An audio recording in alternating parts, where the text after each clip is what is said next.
Well, one of the questions I really wanted to ask you is, I know you've worked with a handful of, really successful artists.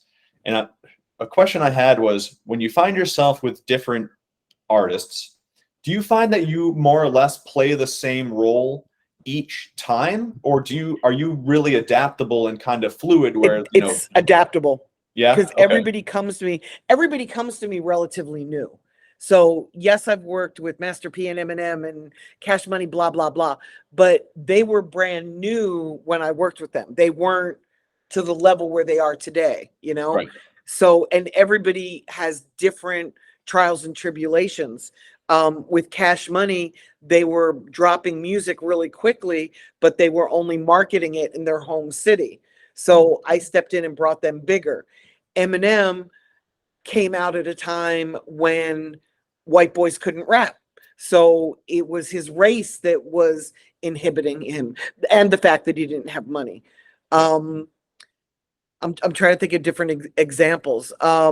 Master P was marketing music brilliantly, but the music wasn't as great as it needed to be. There were like 3 good songs on each album, but then the rest was filler. But he was selling albums for $20 and $25 a pop. Everybody has a different trajectory and different circumstances. So I'm more chameleon-like, where I see what the need is and then I fill it. But That's awesome. Everybody doesn't have the same problem. They're all the same in that they want to be successful, but not every road is the same. The way you market people is very different. The times change so quickly that what I was doing 9 months ago, I'm not even doing anymore. I don't focus on playlists. I don't focus on blogs. I don't even really focus much on Instagram anymore. My focus really has shifted to TikTok, because that's where the fans are and that's where the energy is. So it's not like a cookie cutter stamp. You work a street artist differently than you work a pop artist.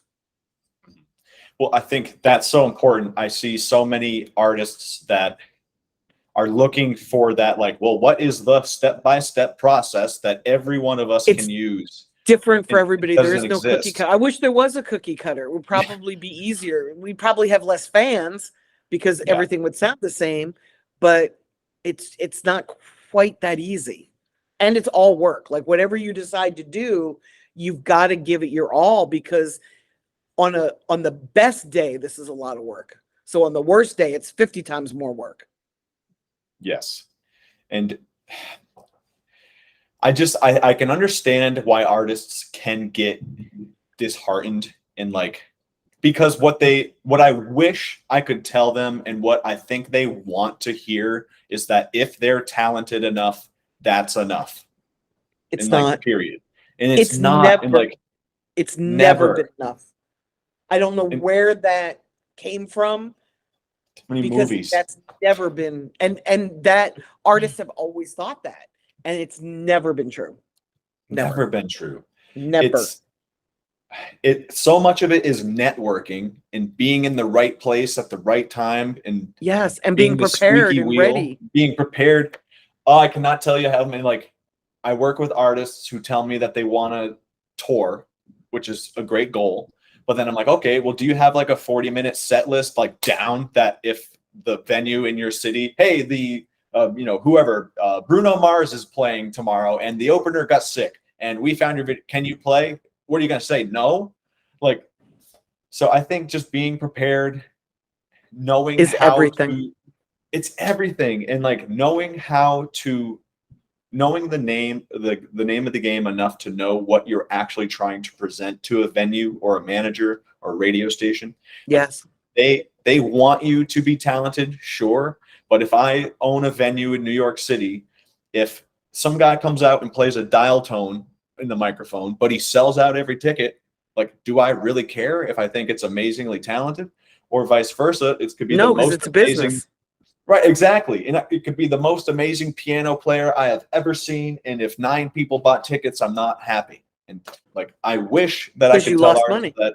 Exactly. And I wish I could just say, you know what, if you're talented enough, play in the, don't play any shows, don't make any content.